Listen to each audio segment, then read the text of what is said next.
Hello guys, I'm Gaurav, your instructor, and today we'll talk about force on dielectric slab when it is being inserted inside a charged capacitor. There are two cases to be observed. First is when the whole process is done with a charged capacitor after the battery is disconnected. And the second part is the whole process being done and the battery is still connected. In this video, we'll talk about the case when the battery is disconnected and the dielectric slab is being inserted inside this charged capacitor. If you bring in a dielectric slab close to a charged capacitor, let's say this plate is positively charged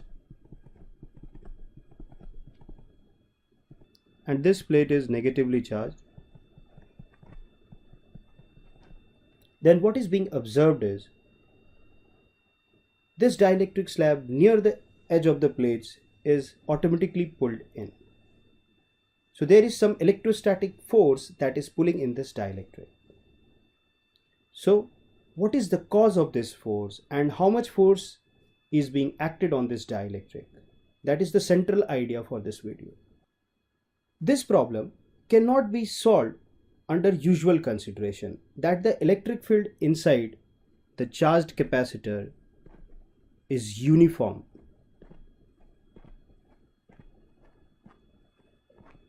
And it dies out abruptly beyond the end of the plates. Here we have to consider the real situation when the field cannot die abruptly beyond the end of the plates.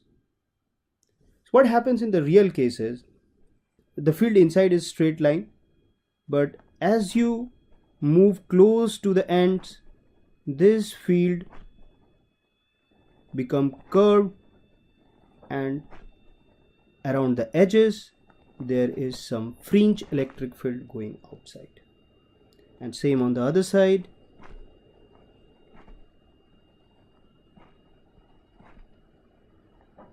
There is a fringe field beyond the region of this capacitor.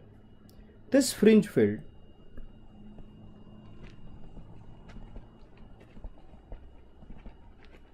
is responsible for this force. Okay, let us try to go more in depth. Okay, let us see this action and observe carefully. What we have is a charged capacitor, positive charge on one plate, negative charge on the other plate, and we are bringing in a dielectric. When you bring in a dielectric close to these plates, there will be some induced charge near the edges of the dielectric. Around the positively charged plate, there will be induced negative charge, and around the negatively charged plate, there will be some induced positive charge. Now, let us see the action of the fringe field. Okay. So we have a fringe field here, and if we want to know what is the direction of the electric field around the induced negative charge and the induced positive charge, we can draw tangents to this curve. What is the effect of a field on a negative charge? Well, the field exerts a force in opposite to direction of that field. So around the negatively induced charge, we have a force in opposite direction to that of the field. And similarly on the positive charge which is induced, the field will exert a force in the direction of the field. Well, this results in a net pulling force, and because of this pulling force and this effect, this dielectric slab will be pulled in. So the reason for this force, the electrostatic force that the dielectric slab feels, is this fringe field.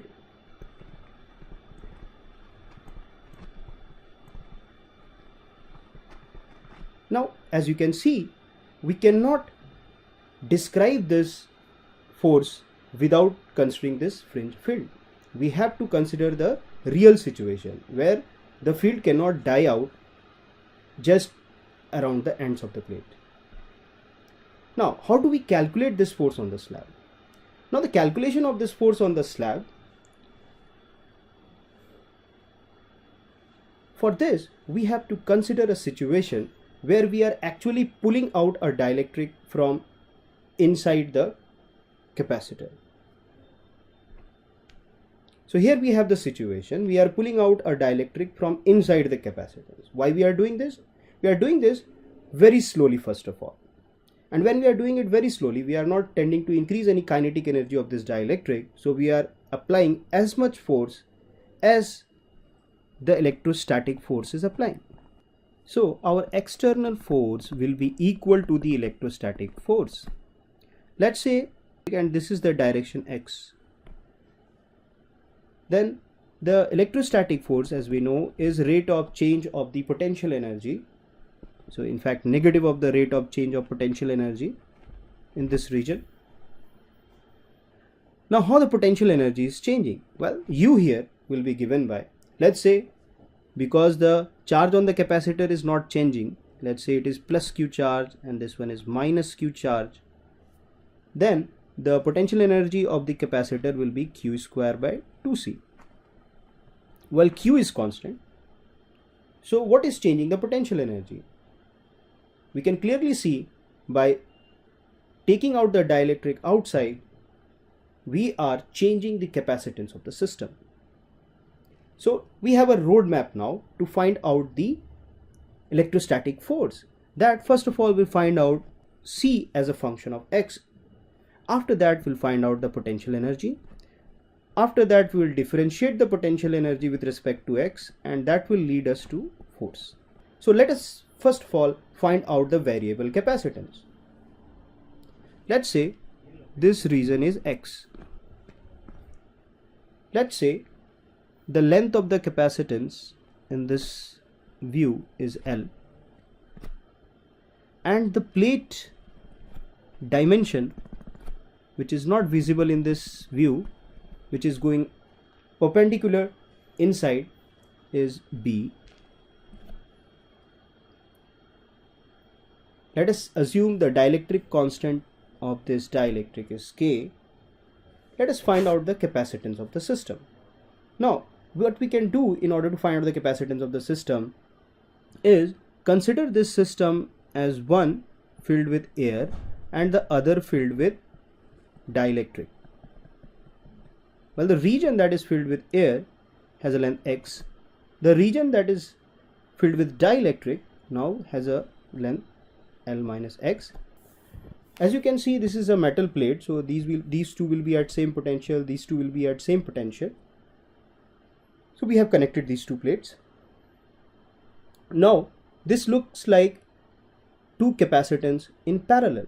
So the net capacitance will be given by C1 plus C2, where C1 is capacitance of this region and C2 is the capacitance of this region. C1 can be given by epsilon naught area. Area is x into B upon the distance between the plate. Let's say the distance between the plate is D, so it will be D.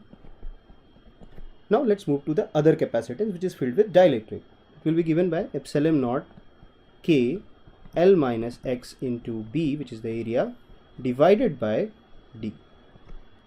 So we have a common term epsilon naught B by D, and then inside we have x plus K into L minus x. If we combine the term of x, we have epsilon naught B by D 1 minus K into x plus KL. Well, just now we have calculated that C equivalent will be equal to epsilon naught B by D into 1 minus K into x plus KL. So the potential energy is half Q square upon C. So this will become equal to 1 by 2 Q square, and we'll have to invert this term. So we'll have here epsilon naught B upon D 1 upon 1 minus K into x plus KL. So the force will be equal to mod of du by dx in magnitude. So let us try to differentiate this term with respect to x. So du by dx will be equal to, we have the term q square d upon 2 epsilon naught b, and then d by dx of, well, 1 minus k into x plus kl to the power minus 1. After differentiation we'll get q square 2 epsilon naught b 1 minus k into x plus kl to the power of 2, and then differentiation of inside term, which will be 1 minus k. So that is our force, q square into k minus 1 upon 2 epsilon naught b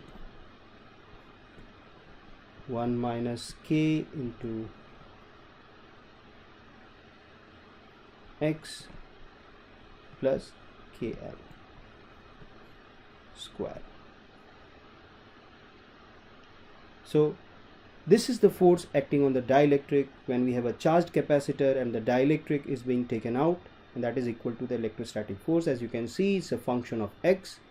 In the next part we are going to discuss about what if the battery is connected the whole time. So the situation will be little different. See you in the next part. Thank you.